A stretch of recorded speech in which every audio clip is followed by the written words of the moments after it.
Good morning students. आपका अपना YouTube channel mastermind में फिर से स्वागत है। आज मैं आपके लिए लेकर के आया हूँ कक्षा 10वीं का मॉडल क्वेश्चन सेट नंबर 1 जो है एसएसटी का, मतलब सामाजिक विज्ञान का जो क्वेश्चन सेट नंबर 1 है, इसका कंप्लीट सॉल्यूशन लेकर के आया हूँ। ये आपका एग्ज़ाम दिसंबर महीने के पहले सप्ताह में होने वाला है, जिसमें आपका सभी प्रश्न ऑब्जेक्टिव रहेंगे और प्रश्नों की संख्या रहेगी 40। आपको इसमें समय दिया जाएगा 1.5 घंटे का। आपको इसी समय में कंप्लीट प्रश्नों का जो है सॉल्यूशन करके जमा करना होगा। इसलिए मैं आप लोगों के लिए इसका पूरा सॉल्यूशन लेकर के आया हूँ, ताकि आपका एग्ज़ाम जो है अच्छा से गुजर जाए। चलिए हम लोग देखते हैं कि प्रश्नों की संख्या का मतलब किस टाइप का प्रश्न आने वाले हैं आपके सामाजिक विज्ञान में। देखते हैं। इसमें सबसे पहला जो प्रश्न है, आप देख रहे होंगे कि पूछा गया है। पहला प्रश्न जो है, फ्रांस की क्रांति कब हुई थी? तो फ्रांस की क्रांति आप लोग जानते होंगे कि ये 1789 में हुई थी। जी हाँ, 1789 में हुई थी। फ्रांस की क्रांति 1789 में हुई थी। सेकेंड क्वेश्चन है कि सामाजिक उपबंध नामक पुस्तक का लेखक कौन था? ये जो सामाजिक उपबंध जो किताब था, इसके राइटर कौन थे, लेखक कौन थे? तो इसका राइट आंसर होगा रूसो। जी हाँ, राइट आंसर इसका है रूसो। रूसो ने इस पुस्तक का लेखक थे। चलिए अगला क्वेश्चन है, third number question, young Italy society की स्थापना किसने की थी? तो यंग इटली जो सोसाइटी था, इसकी स्थापना है से मैजीनी ने किया था। तो इसका राइट आंसर हो जाएगा ख, मैजीनी। इसके बाद है क्वेश्चन नंबर फोर्थ, इटली का एकीकरण कब पूरा हुआ था? मतलब कंप्लीट कब हुआ था, ठीक ना। एकीकरण जो हो रहा था इटली का, ये कंप्लीट कब हुआ था? तो इसका राइट आंसर हो जाएगा आपका, ये पूरा हुआ था 1861 में। जी हाँ, 1861 में पूरा हुआ था। तो इसलिए ये सारी चीज़ आप ऐसे नोट करते जाएंगे अपने नोट कॉपी में। चलिए आगे देखते हैं। क्वेश्चन नंबर 5 बोल रहा है कि शुल्क संघ जालवेराइन की स्थापना किसकी पहल पर की गई थी? ये जो शुल्क संघ जालवायरिन जो था, ठीक ना, ये किसके पहल पर किया गया था? तो इसका राइट आंसर हो जाएगा आपका परसा की पहल पर। ये परसा एक कंट्री है, इसी के पहल पर हुआ था इसकी स्थापना। नेक्स्ट क्वेश्चन जो 6 नंबर है, जालियांवाला बाग हत्याकांड कब हुआ था? तो ये आप लोग सब जानते होंगे कि ये 13 अप्रैल 1919 में हुई थी इस जालियांवाला बाग हत्याकांड, जिसमें बहुत सारे इंडियन लोगों को एक साथ मार दिया गया था। चलिए ठीक है, आगे बढ़ते हैं। क्वेश्चन नंबर 7 में, हिंद स्वराज नामक पुस्तक की रचना किसने की थी? ये जो किताब था हिंद स्वराज, इसकी रचना कौन किया था? तो इसका राइट आंसर हो जाएगा महात्मा गांधी ने। इसके बाद है क्वेश्चन नंबर 8। क्वेश्चन नंबर 8 में आपका प्रश्न है, स्वराज हमारा जन्मसिद्ध अधिकार है और हम इसे लेकर रहेंगे, ये जो कथन है किसने कहा था? तो ये जो कथन है आपका कहा था बाल गंगाधर तिलक ने। जी हाँ, बाल गंगाधर तिलक ने यही कहे थे। नेक्स्ट क्वेश्चन 9 नंबर जो है, ब्रिटिश सरकार ने कैसर ये हिंद की उपाधि से किसे सम्मानित किया था? तो इसका राइट आंसर हो जाएगा आपका महात्मा गांधी। अगला क्वेश्चन 10 नंबर जो है, सीमांत गांधी किसे कहते हैं? मतलब सीमांत गांधी किसे कहा जाता था? तो इसका राइट आंसर हो जाएगा आपका, सीमांत गांधी कहा जाता था अब्दुल गफ्फार खान को।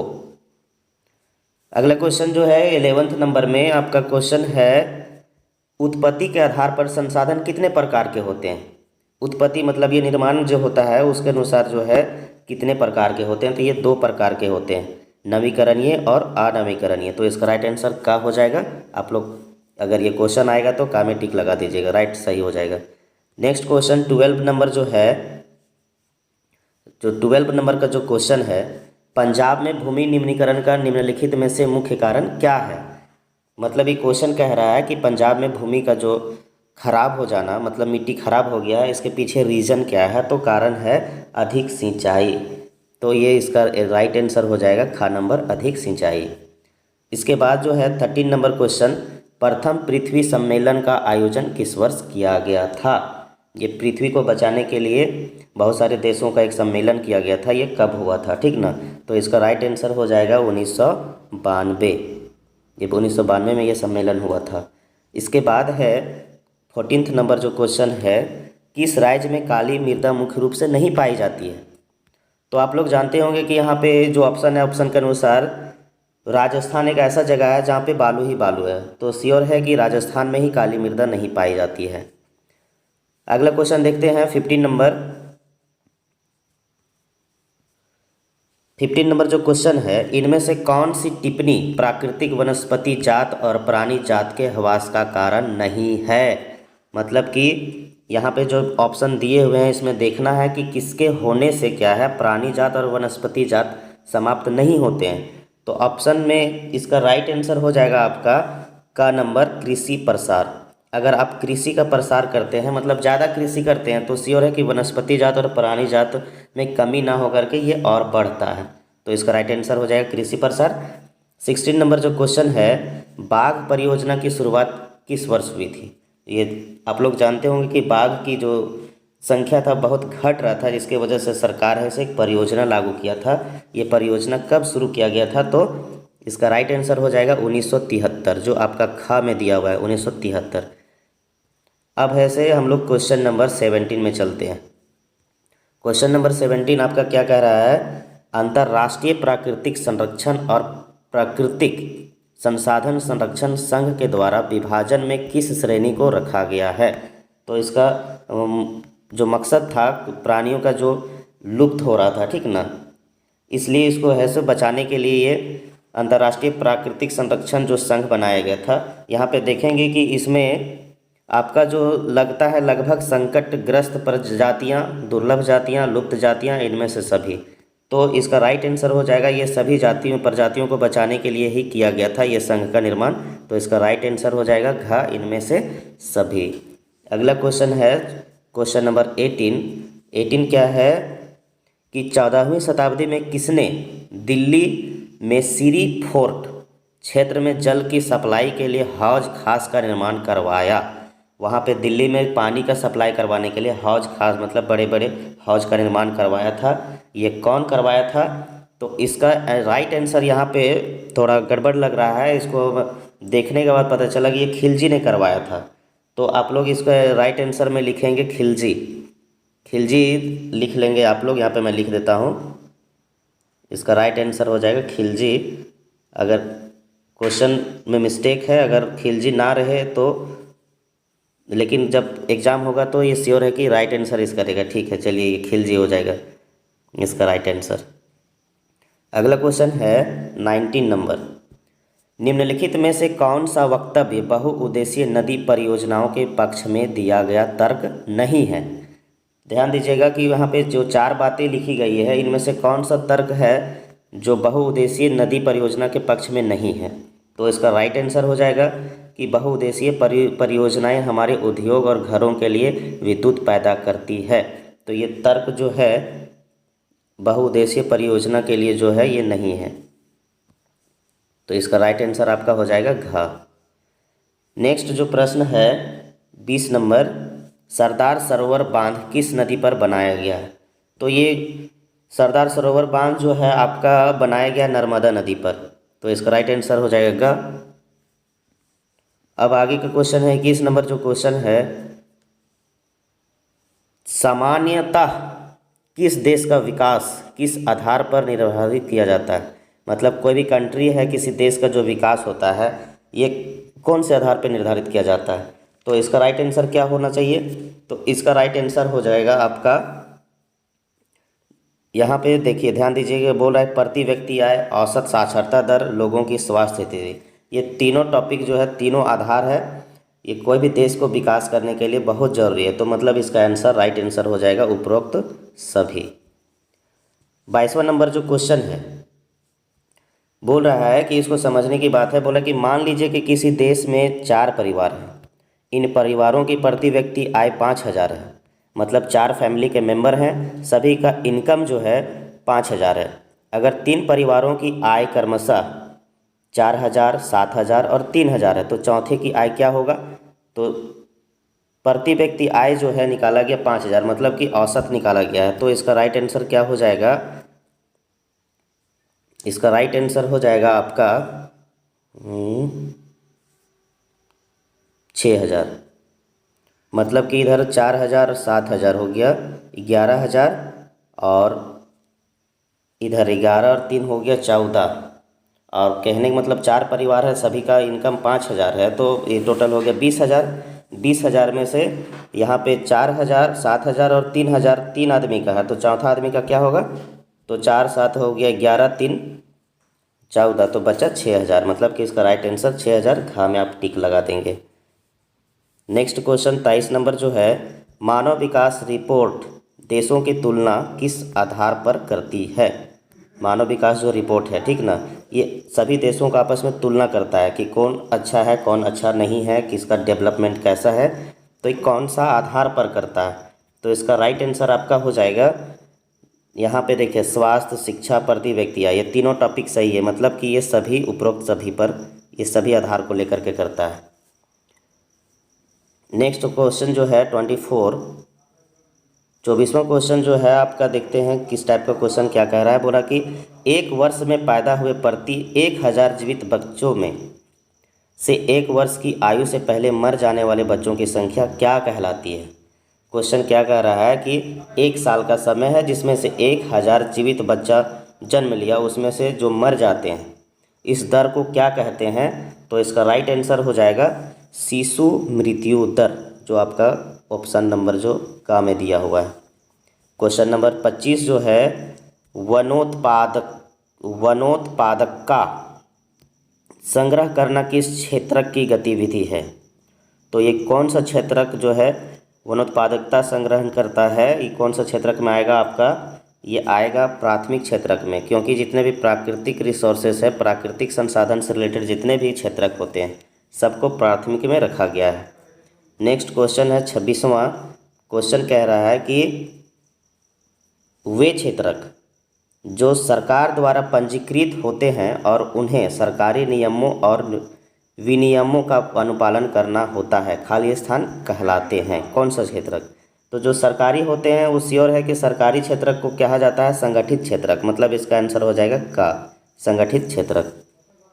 अगला क्वेश्चन, ये थोड़ा सा ध्यान से पढ़ेंगे, ऐसे क्वेश्चन जो लंबे होते हैं इसको थोड़ा ध्यान से समझेंगे। हो सकता है कि जल्दबाजी में आपका क्वेश्चन समझ में नहीं आया और ऑप्शन आप ऐसे कोई दूसरा लगा देंगे। तो 27वां क्वेश्चन को हम लोग देखते हैं। बोला कि रमेश, सुरेश, नरेश और राकेश 4 भाई हैं। ये चारों आपस में भाई हैं। रमेश खेतों में काम करता है, सुरेश किसी फैक्ट्री में मजदूरी करता है, नरेश एक शिक्षक और राकेश एक टैक्सी ड्राइवर है। सभी का काम अलग अलग है। इनमें से किसके कार्य सेवा क्षेत्र के अंतर्गत आते हैं? तो मैं टॉपिक कहना चाह रहा है कि कार्य सेवा क्षेत्रक, सेवा क्षेत्रक जो है वो कौन कौन सा होता है? मतलब कि ना वो उत्पादन करता है, ना कोई नया प्रोडक्ट बनाता है, ठीक ना, ये सब सेवा देने का काम करता है। तो सेवा देने का काम कौन करता है? तो टैक्सी ड्राइवर जो है राकेश जो है सेवा देने का काम कर रहा है। और साथ ही साथ शिक्षक भी एक सेवा देता है। इसलिए इसका राइट आंसर क्या होना चाहिए? तो आपका 27 का जो सही आंसर होगा नरेश और राकेश। मतलब नरेश शिक्षक है और राकेश टैक्सी ड्राइवर, मतलब कि नरेश और राकेश, ये राइट आंसर हो जाएगा। चलिए ठीक है, क्वेश्चन नंबर 28 में आते हैं। रोहन एक अकुशल बेरोजगार है। मतलब कि अकुशल बेरोजगार मतलब इसको काम अच्छा से नहीं आता है, कोई चीज़ में हुनर अच्छा से नहीं सीखा नहीं है। वह रोजगार की गारंटी देने वाली सरकार योजना मनरेगा के तहत अपना पंजीयन करवाता है, ठीक ना। तो रोहन को वर्ष में कितने दिनों की रोजगार की गारंटी मिलेगी?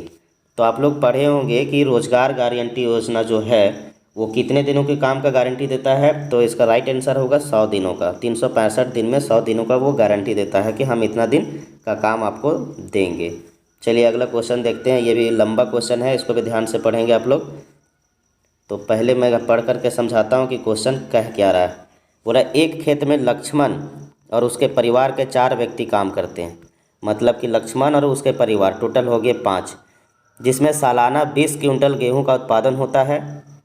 लक्ष्मण के चचेरे भाई करण ने 1 वर्ष तक लक्ष्मण और उसके परिवार साथ मिलकर कार्य किया, परंतु उस वर्ष कुल उत्पादन में कोई वृद्धि नहीं हुई।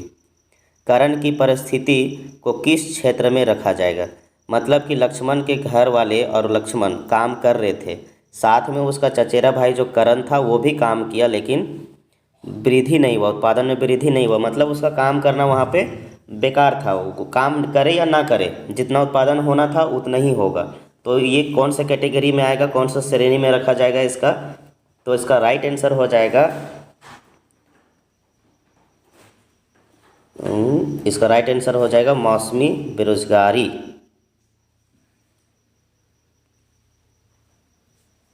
चलिए ठीक है, आगे बढ़ते हैं।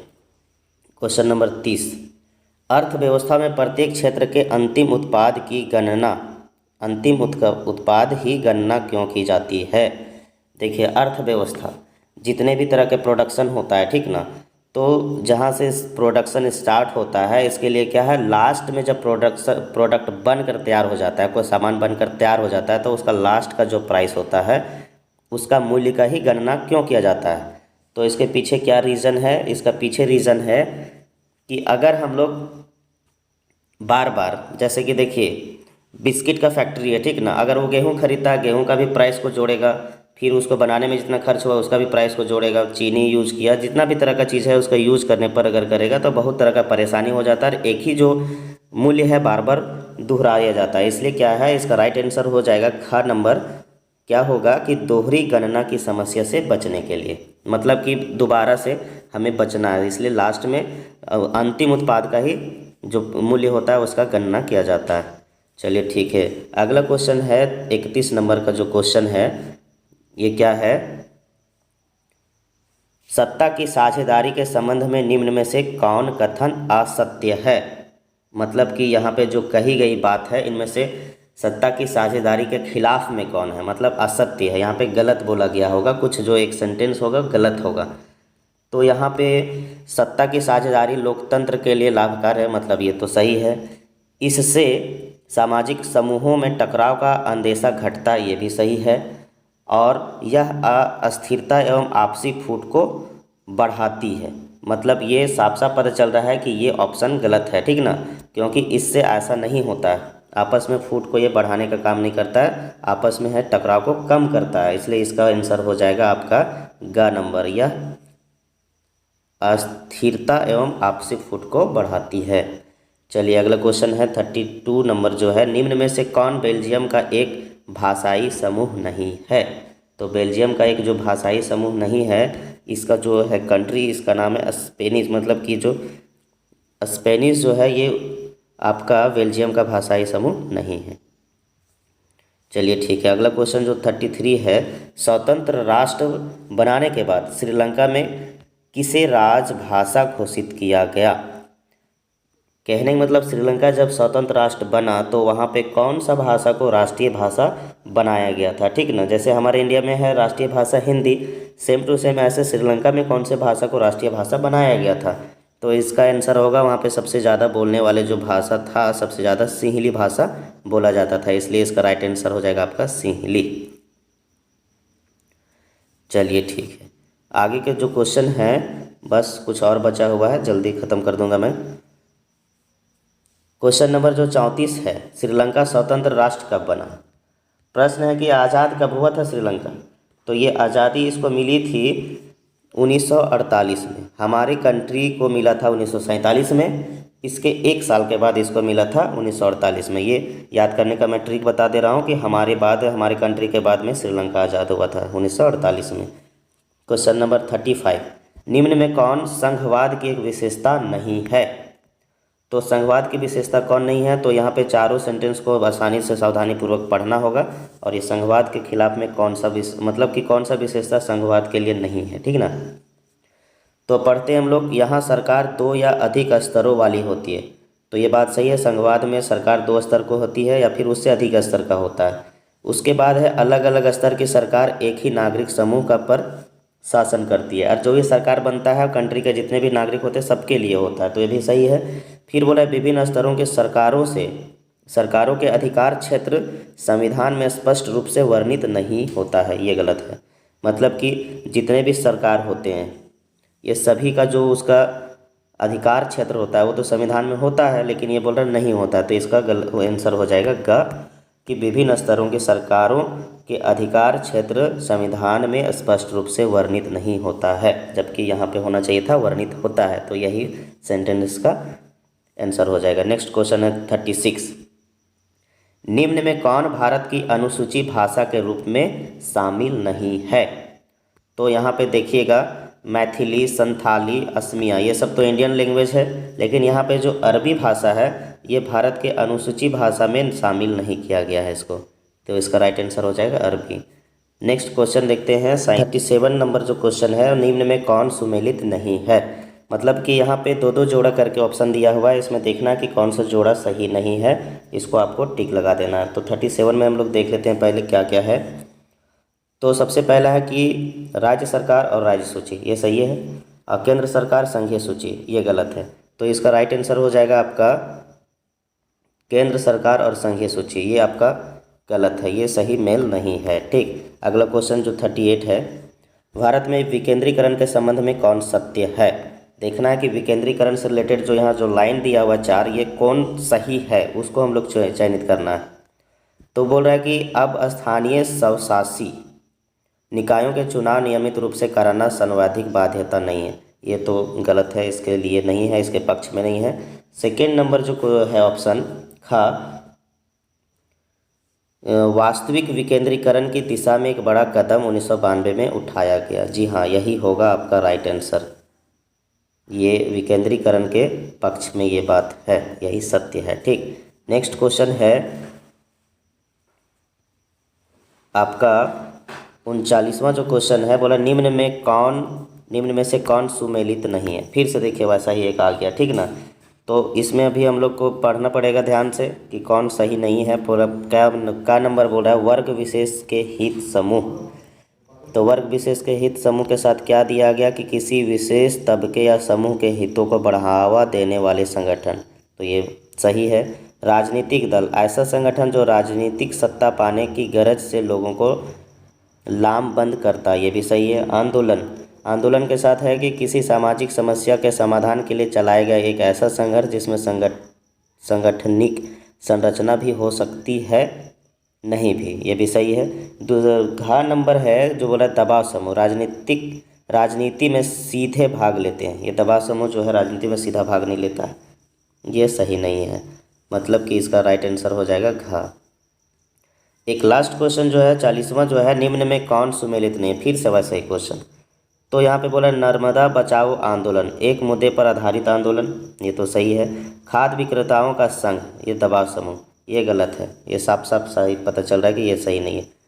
तो इसका आंसर हो जाएगा खा। तो बच्चों, इस तरह से आपका एसएसटी का जो पूरा क्वेश्चन था, इसका मैंने अभी प्रश्नों का सारा सॉल्यूशन बता दिया हूँ। उम्मीद है कि आपने इसका सभी का जो आंसर है आप कॉपी में नोट कर लिए होंगे और एग्ज़ाम का तैयारी आपका अच्छा से हो सके।